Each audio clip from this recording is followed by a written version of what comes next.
say negative affective bias, meaning to say, ang taong merong mood disorder such as depression, masyado silang nakafocus sa negative sa kanilang environment, sa kanilang buhay.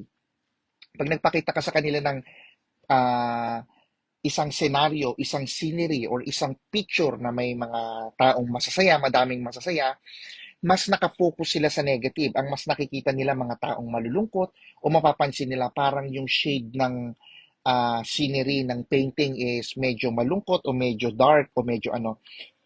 Mas napapansin nila yung negative aspect ng isang bagay kesa sa positive. That is the most common characteristic ng taong may mood disorder o regardless of the severity of their depression, no? Masyado silang nakafocus sa tinatawag na negative, no? Negativity, pessimism, malakas ito sa kanila. And then, ang tendency nun, kapag ka lagi kang nakafocus